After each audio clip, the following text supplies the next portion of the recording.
We are live now, sir. Okay.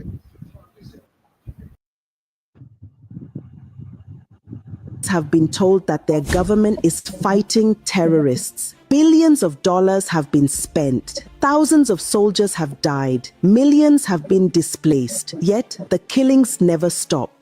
But what if the real reason the war never ends is because those in charge are the ones keeping it alive? This is not speculation. There's evidence, some public, some buried, but all pointing in one direction, that elements within Nigeria's government are funding, protecting, and profiting from terrorism. Let's begin with one viral video that many Nigerians have forgotten. A captured armed terrorist made a confession that should have shaken the country to its core. His words were chilling. "I swear to Almighty God, the government is the one arming us. We Fulani don't know guns. We just sat down and they gave us AK-47s. Those words came from a fighter on the ground, not an opposition politician. That single clip, dismissed by officials as propaganda, aligns with reports from both military insiders and international observers. Former Defense Director Major General John Enenche,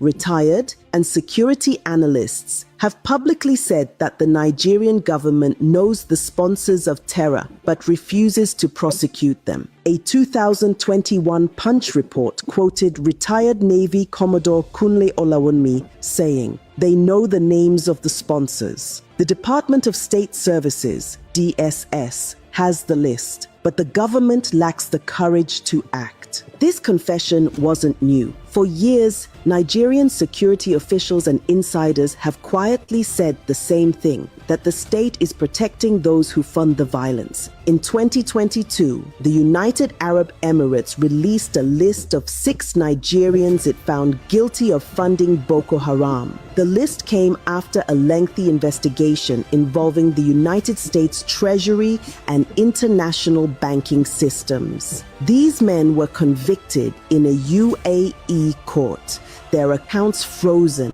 and their networks exposed. But back home, nothing happened. The Nigerian government didn't arrest them.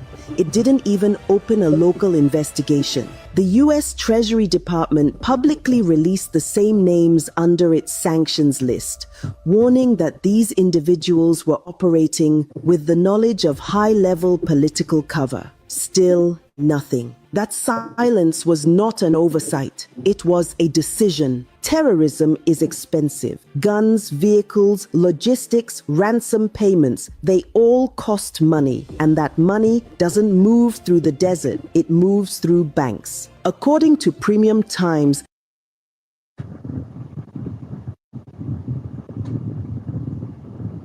All right, good evening, everyone. It's another time again. You have Impact 45 is here again, another time of the month where we come together, we share ideas, and we impact each other's life. I am Adesoye Adegoke, your host as usual, and today we'll be having with me some special people. We all know your host also, Pastor Adebayo Oseni, but today it saddens my heart to deliberate or to be talking about a particular topic that has been a topic in the mouth of every Nigerian recently, which is insecurity. Although this topic has been in the mouth of everybody for a very long time, but lately it has been growing. It's becoming worrisome. Now, but with me, we are privileged to have with us here today on the show. We'll be having Ambassador Dr. Amien Roy Oyedede, is the National Secretary of the retired member of Nigerian Armed Forces. Uh, is a seasoned security professional and the Group CEO of August Eyes Limited, with over 35 years of military security management experience. He has served 15 years in Nigerian Army combatant engineers with armed forces training before transitioning into a senior role across maritime. So with us, we can see our guest today is well knowledgeable about the Nigerian security and the military infrastructure. So help me welcome uh, Ambassador Dr. Roy. Welcome, Ambassador Doctor. Good evening to Thank you, you so sir. much. It's always a pleasure. Thank you. Pastor Adebayo Sini, welcome. Good evening to Yeah, you, too, thank sir. you. Well, thank It's you. good. And welcome, Ambassador Roy, to Impact 45. Thank you so Yes. much. It's always a pleasure. All right. Okay. So quickly to, like I said earlier, while I was giving my introduction, it saddens my heart as a Nigerian to talk about insecurity. We've heard about insecurity in other part of the world, but we never thought it was going to be a big problem or a very big concern for us as Nigerian. So, Ambassador Roy, please, can you help us with, can you tell us what the current insecurity situation is in Nigeria, what it looks like currently? Okay. Thank you very much, everyone, for this opportunity. It's very traumatic talking about the insecurity parameters in Nigeria. But because as stakeholders, citizens of the country, patriotic to the core, we keep talking, hoping that somebody somewhere will begin to take direction. Currently, now, I assure you that because of elections, because of political might, because of state capturing, so many people have ported from one party to the other. And the parties that they port to don't even bother to review their integrity and their previous activities. They just take them. And so many people that are connected to non-state actors are currently in very strong positions in the country. They hold office in high governmental places and institutions. So the non-state actors, the criminal elements, they are getting emboldened every day. It's just like they are running amok, and insecurity is being a problem to every nook and cranny of the country. Formerly, we said it's the north. Now we are seeing pockets of attacks and kidnapping in Edo State. We are seeing in Kwara. We are seeing they almost entered rivers, even if we know that some of these things need to be verified.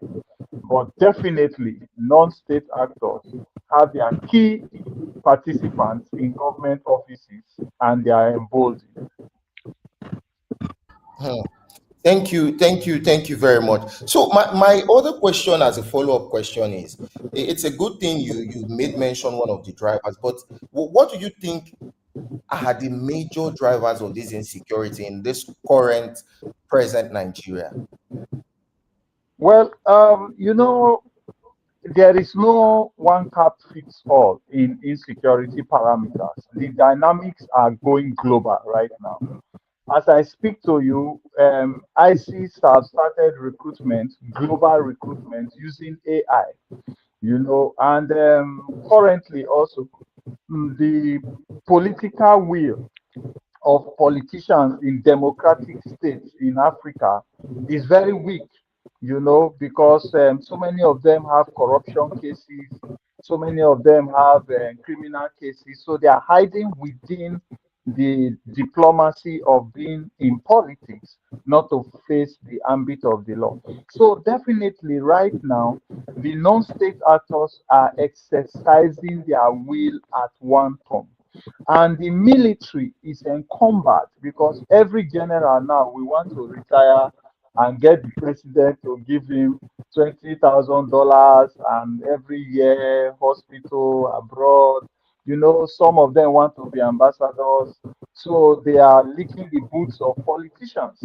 And the judicial process that is supposed to be very active to cut down on abuses on our constitution has just gone comatose, because especially the political muddy waters that they ran into.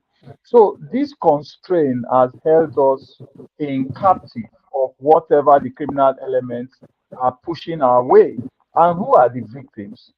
The not ordinary Nigerians, which is very sad. Thank you very much. Pastor Adebayo. Yeah, thank you. Thank you for that welcome. Ambassador Roy, What are we getting wrong? I think that's the very fundamental. What are we getting wrong? We know that Nigerian military are capable, but what are we not doing right in this case? Currently, the military is not deployed to eliminate the threat. The military is deployed to react after the threat has taken action, and the security agencies are not properly positioned to reject and diffuse any kind of gathering of non-state actors and criminal elements, and their targets, which are girls' schools, educational facilities, religious facilities, the agencies do not see those things as baits, to expect that, oh, they may want to attack this. So what do we do to constrain them, capture them in the act, and eliminate them? So after the attack, after killings, after kidnappings, after adoptions, you will hear that they are either negotiating or they will pretend that they are going for counterattack.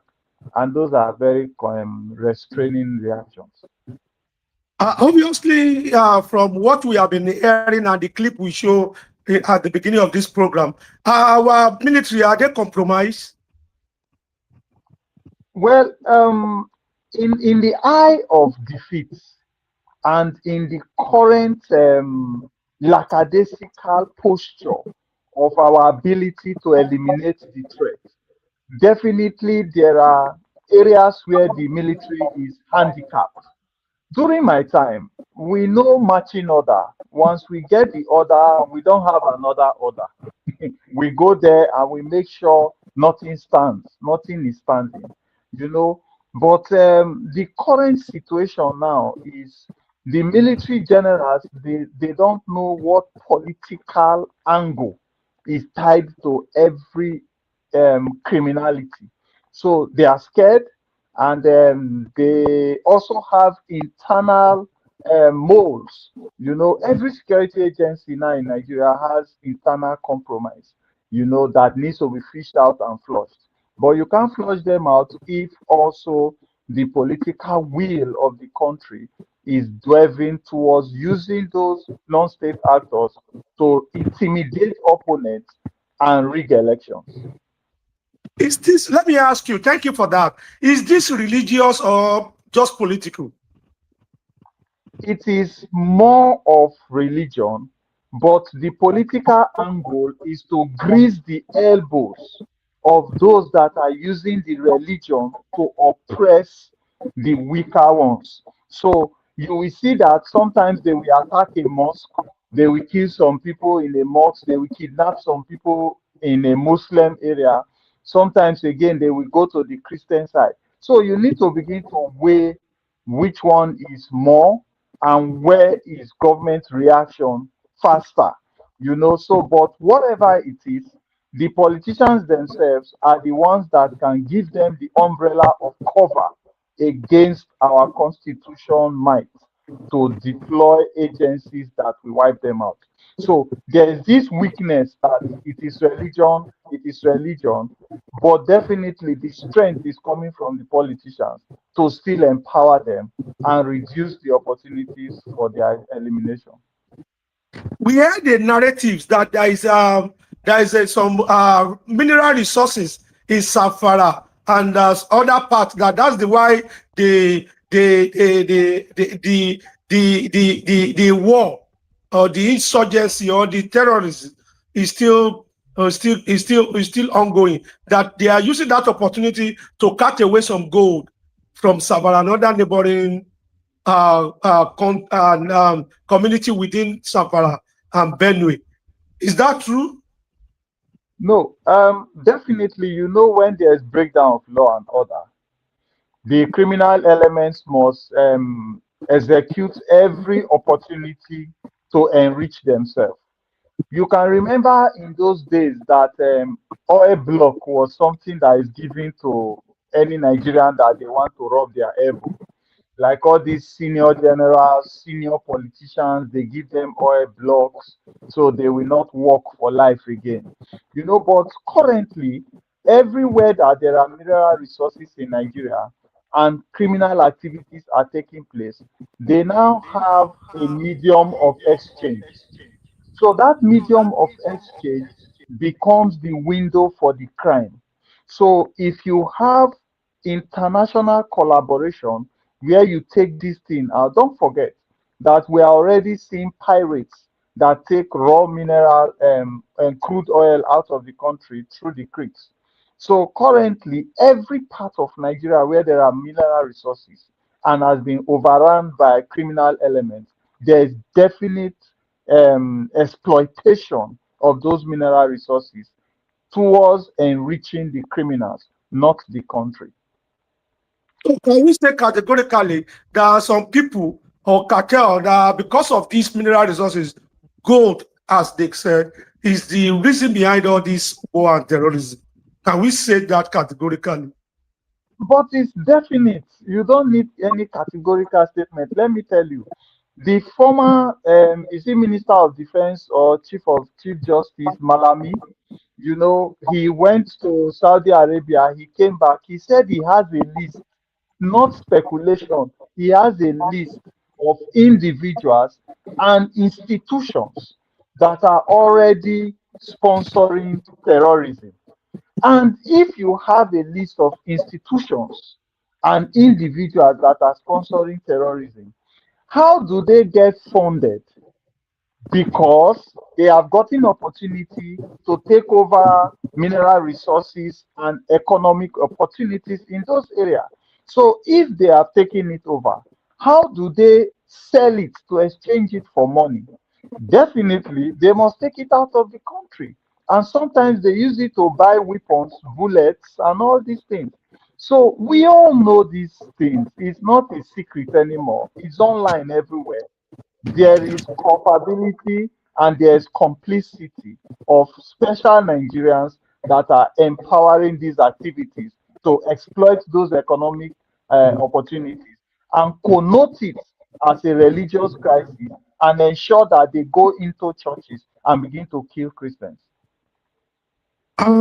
Thank you, Ambassador Roy. Do you think there is connection between this terrorism, this Boko Haram and bandit with Sharia? Is there anything to? Does it have anything to do with implementation of Sharia in the core north? Well, I think my scope on that is that you get a dog, you train the dog how to bite, how to bark, and one day the dog break the leash and run away from the house and just start biting people everywhere and becomes wild. And once the dog becomes wild, even you, the owner, goes there and say bingo, bingo. The dog will growl at you, oh, because it's already in the wild. So where I'm coming from is we have ISIS. ISIS broke down to West Africa, become ISWAP. ISWAP started to intimidate Boko Haram and took over most of the generals and the powers of Boko Haram. And ISWAP became the major force in West Africa here under ISIS.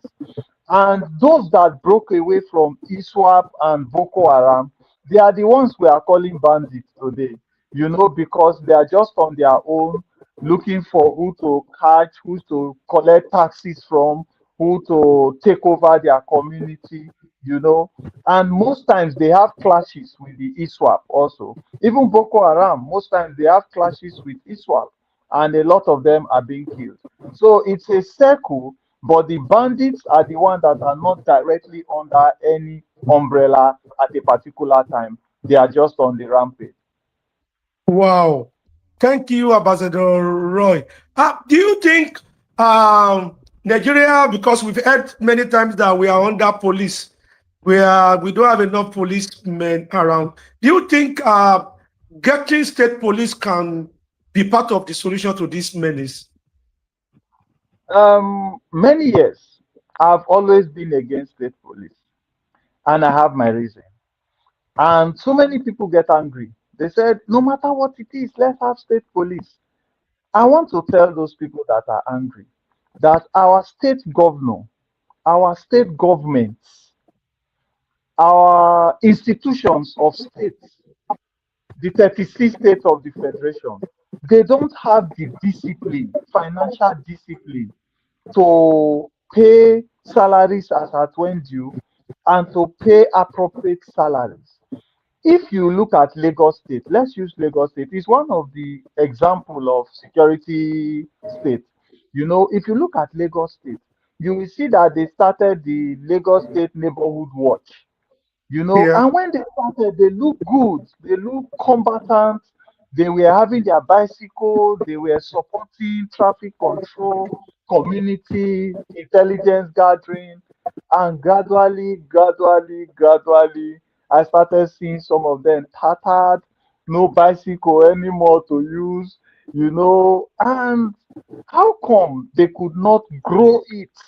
That's why I said before you will give any state police, it can never be a blanket approval.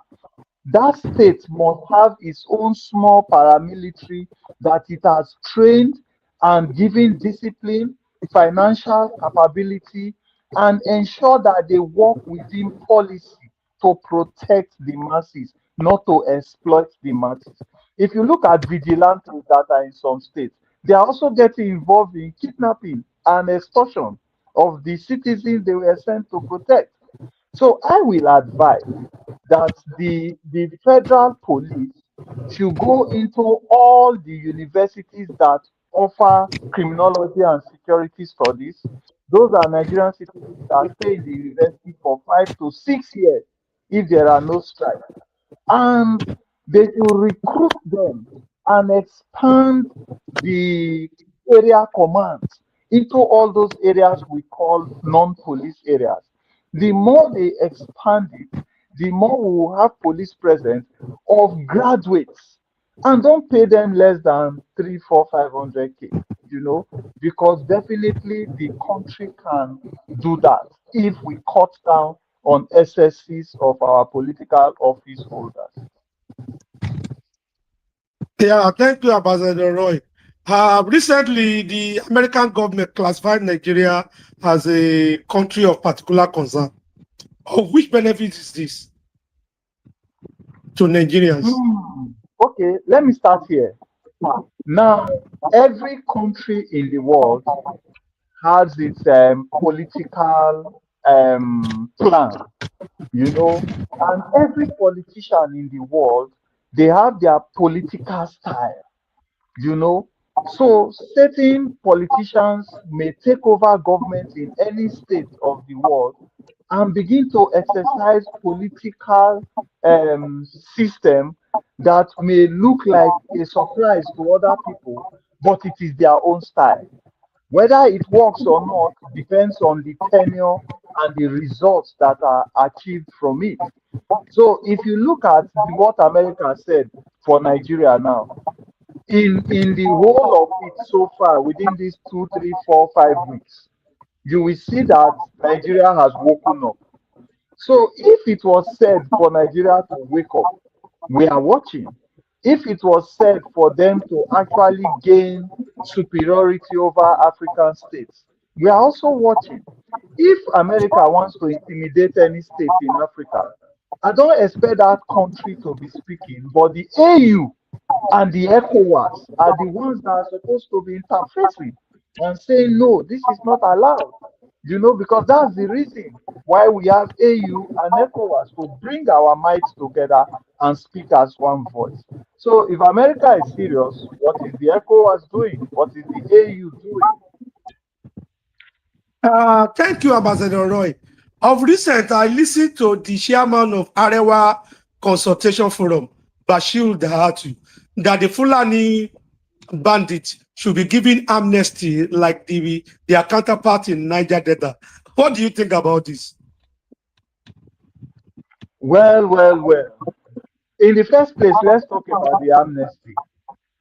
We all have seen, even all of us that are connected to the Niger Delta, we have seen that the amnesty failed. The amnesty failed in the sense that most of them that were taken out, you see them on video also saying that they were abandoned, you know. And if you look at the terrorism in the north and you compare it to the amnesty in the Niger Delta, they are very different. They're different things.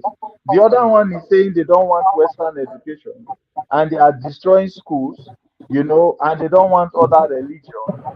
But this one, they are saying that our resources are not helping us. We don't get appropriate allocation. So we want to take over all the oil wells. We are fighting the oil companies. And they say, okay, come together. Let us help you guys go to school. And we begin to give you quota system in employment. So if those of us in the north, my mom is Fulani anyway. My dad is Edo. My grandmother is Ijebu. So I think I also resonate. So those of us in the north, if we want to do what they are doing to get amnesty, then we should be saying our gold mines, our mineral resources are not getting appropriate attention. We should be saying that our cattle rearing and all that are not getting global best practice of ranching, you know. And if that is the concern, then you will now say it is pari passu. But for now, you cannot compare agitation with terrorism. Do you think the Northern Elite they are doing enough to campaign against this terrorism and bandit? Are they speaking up enough? Because many of them are too quiet for my liking. To me, I see the whole situation being used as a bargaining chip. Everybody is using the situation as a bargaining chip to hold ground and become relevant in the political discussion of the country. And it's very wrong because it is growing. The more you keep it at bay and use it as a line of exchange, is growing into a multi-headed monster. So I think that it is very wrong for some of us that are aligned politically and want to use it to say this regime has security challenges. We need another regime. In this regime, there's too much security challenges. Okay, the economy is going down, and the person say economy is going down because of the security challenges. So everything is being tied around how to pull down the next government. So I assure you, if President Tinubu is off now, APC is off, all the people you see in APC will put to the next party that takes over government, and they will still become into all of these shenanigans. The only way to get out begins with accountability and integrity. Thank you, Ambassador Roy. What is your view on self-defense? Now that can you advocate for self-defense, being an ex-military officer? That when we are all armed, I think this bandit and militant, we think twice before they attack any community. Will you advocate for self-defense? Let me say this. Every time you need to provide a solution for a dynamic insecurity situation, you will be shocked that your first advice will become last tomorrow, because the modus operandi and the unveiling of all the strategy and attacks just becomes so different from one another. But we can start with two, three prongs approach. We can say long-term approach, short-term approach, and we can go for low-hanging fruits that we can pluck and eat for quickly. But for self-defense, you need to run self-defense in three platforms. One of the first platform is the police. There must be immediate recruitment and boosting of police presence to look and cranny of the country. Immediate. And those police you are shooting at must be graduates. The second area you must shoot out at the same time is for private security companies to be able to license some of their personnel So private security companies will start with retired police, retired DSS, civil defense, every agency that carries arm while in service. When you retire, you can go to any private security company.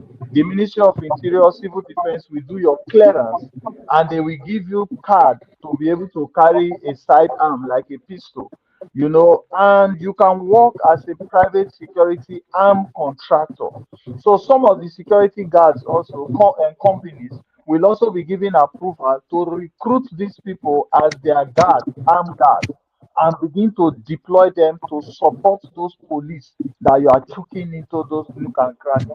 Then the third area is to also look at qualified Nigerians that you can screen psychologically and in their integrity in the community, whether they are under the Nigerian Society of Engineers, the Chartered Accountants of Nigeria, Nigerian Medical Association, Nigerian Bar Association. So you can look at the magnitude of that community, professional community, even the media, like you guys. There must be a category that will be approved also to be armed before you will now start taking it low. If you follow those three prongs, you will have a good result before June, July next year. But excuse me, most of these professionals, you can hardly see them in the villages that are source target as we speak. How would they be harmed? And they are the Let, victim and they are the one complaining, not me and you.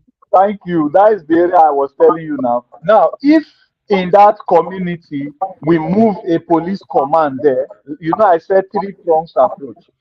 And if in that community too, like universities, secondary school, alumni of those schools begin to pay contract security companies to deploy armed men to those schools, because that is the school I come from. We gather together, we employ those armed men in that place, and there's police spread to that place.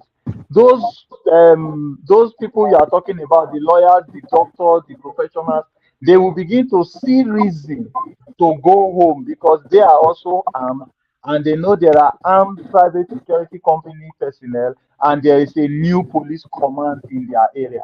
So you need to capture those three angles for it to begin to have bold people come into those spaces and begin to react. If you are to advise people from the southwest, because they were already in Kwara, they are in Kogi, and they are working towards Lagos, Ogun. If you are to advise us in southwest, what would be your advice? My advice will be that those we have in government should be called together to come home and have a town hall meeting. All the people from Southwest that are in government, that are in the military, police, everywhere, they should have a meeting together. They are not coming to harm anybody, but they are coming to get mandates from the government to protect those places. We have people from Kwara and everywhere in government, sir. They are signing billions of money contracts. They are one of the key people too for those in bigger places to make money. Why can't they use their voice to say we need to activate policing in our place? We need to immediately recruit and deploy policing, and we need to immediately have courts that can say we are swiftly going to judge this case and assign it as terrorism and a murder case and give death penalties. Once all those things begin to come out and nobody is robbing anybody's back, you will see that the elements will withdraw. Thank you, Ambassador Roy. Goke. Yeah, thank you very much. The program has been quite insightful. So I have a question. There's this conversation that has been going on in Nigeria that Boko Haram, those ones that have been captured, they rehabilitate them and they integrate them into the Nigerian army. What do you think about this? Don't you think we are shooting ourselves in the foot? Earlier we have already talked about moles in the military. We have talked about moles in the security agencies. Now, I've already told people if we reintegrate criminal elements back into the agencies, it is also our fault. especially you journalists. Why? Because where those de-radicalization camps are, you can go there and interview those guys. You can begin to have their database. You can request for their database. And anytime there's a recruitment into any of the agencies, the military, the police, one newspaper can publish so and so names and say, please don't, if you see these names in any of the recruitment, kick them out. Oh. So it's a joint citizenry thing to do, and those that are in service, if you know that Roy, Goke, and Pastor that were recruited to the Navy, they are terrorists repentant. So you can secretly take pictures to get their document, leak it out to somebody that will put it on social media. Then everybody will shout and they will be pulled out. But we don't speak. And the citizenry need to speak, and that is the only way we can begin to know what's up. All right. Okay. So that's also a call to journalists and the likes. But what do you think the security situation is like in the Southeast? Because the Southeast is facing a different type of insecurity, not the usual one that is being faced in the North compared to what we have in the Southwest, just like you said earlier. So what do you think is happening with security in the Southeast? Well, one thing that I am I am not happy with in the southeast is that the agitation is attacking the wrong victims. The agitation is supposed to be for the people that are now victims of what you are agitating for. That is the connotation that made it become I don't like that. If you are fighting for people, then you are supposed to simultaneously be showing them some level of empowerment. You are supposed to even be showing them some level of peace. Like all this kidnapping of people from the east, especially security agency people, that it does not tell well about your brotherhood. you know I expect that those elements that are agitating should even be protecting the people, and we will know that, oh, this is what we are going to enjoy when we finally have our Biafra. But when the people become so victimized that they are running out of the east to go and settle down somewhere, do their business somewhere, this is December now. The volume of people that will be bold enough to travel to the east for Christmas, it will reduce, and it will reduce the economic viability of the place. It will reduce the family reunion of the place. It will reduce all of those traditions that make the east bubble so much. So I think the agitation is not taking the right pattern, and is making the beneficiaries the victim. Hmm. All right. Rumor has it that some of the elites in the East are happy with what is happening because they can use that to control their people in terms of election and the likes. What do you think about this? No, we have said it before. We call it political terrorism. Political terrorism is when you are using violence to intimidate your opponent. And political terrorism is when you create a lot of sentiment around criminality, and the judicial system and the criminal justice system cannot handicap that criminal process, and institute the constitution as a deterrence.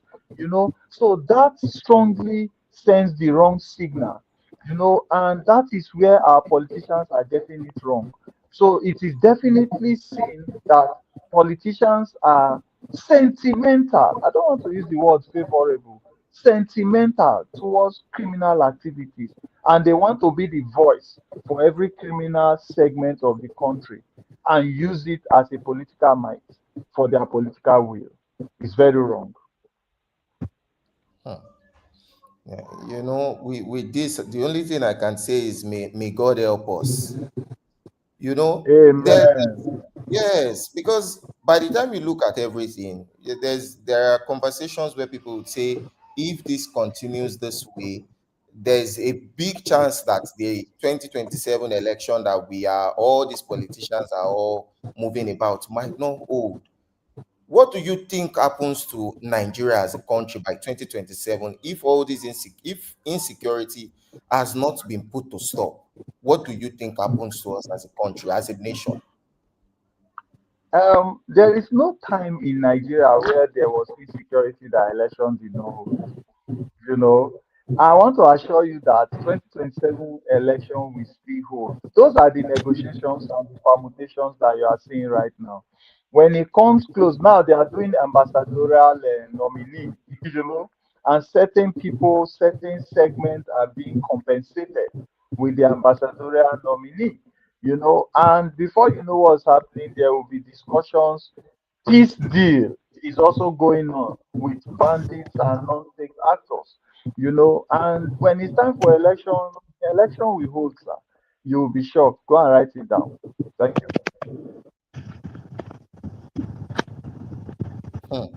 Pastor Adebayo, I'm really, like I said, this I conversation is can not a see that conversation I'm happy to we, have. are, we have gotten to the end of our time, and we can do the conversation again. We cannot end it. We are all as it were now. Nobody is safe and nowhere is safe.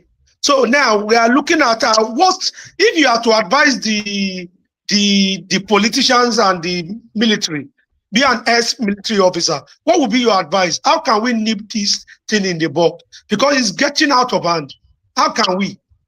Now, every military officer in Nigeria, they are looking for office appointment and post-service appointment. So, if I will advise the military, I will tell them to stop that and become professional, because even the soldiers that leave, I left as a non-commissioned officer. I am surviving very well. So if you are a senior officer and you want to be twisted against the military tradition, say no. If they force you, put down your paper and leave. The next person coming in, we also say no. And the next one, we also say no. And I believe that they will begin to get the body language. For the politicians, I will only advise them that the next generation is coming, another generation is coming. How long do they want to continue to breed hoodlums instead of professional elites that will help the country tomorrow? Yeah, thank you. When you said the military should say no, they are not doing. You and I know that these people will be court-martial immediately after. You don't say no to your boss when it comes to military hierarchy and taking command. And when we No, talk no, about the politics, excuse me, sir. A politician that tells you to compromise military tradition, you can refuse. You can quote the military constitution, you know, but because of benefits, they don't do that, So if they want to quote the military tradition and say, sir, according to the Army Act, the Navy Act, or the Air Force Act, this is not allowed. Then, if the president says executive order, I can voluntarily resign. I can say I want to resign. It's not compulsory, and I will be allowed to go. Somebody else will come in and still say the same thing. thank you, Ambassador Roy, and welcome to Impact once again. On my final shot here, do you think Nigeria unity is still on the table? Is it possible for the North, the South, the East, and the West, and the Middle Belt to unite again as one country? Is it possible? That discussion is beyond I and you. I assure you that there are certain places Nigerians are seated today: Hausa, Igbo, Yoruba, Muslim, Christian, and the traditionalists. And they are signing checks for each other. They are sharing oil blocks, and they are building houses for their children, buying stocks outside the country today. So if you think Nigeria is not united, it is the masses that are not united. It is the WhatsApp group and the social media groups that are not united. The elites and the godfathers, they are united, and you can't take them away from one another. Wow. Thank you, Ambassador Roy. But let me ask you, the politicians, do they have the goodwill? Because that from what we have been hearing is the politicians that is studied insecurity by Miyetti Allah, by bringing foreign mercenaries to fight against the past government of Goodluck Jonathan. Do you think the politicians have the goodwill? Because a lady make a statement sometime. He said before even the swearing in of the present administration that she had a meeting with President Bola Ahmed Tinubu in London, and Bola Ahmed Tinubu said he doesn't have any plan to stop this insecurity or ready to, because he will be stepping on so many toes and they can kill him. What do you think about this? Do you think the politician can stop this? How they have the will to stop it? Let me say this. Let me say this. The end of the world is coming. Okay? And I believe that the Spirit of God wants to create sanity before rapture. So that's why COVID could not hold. That's why the global lockdown could not be sustained.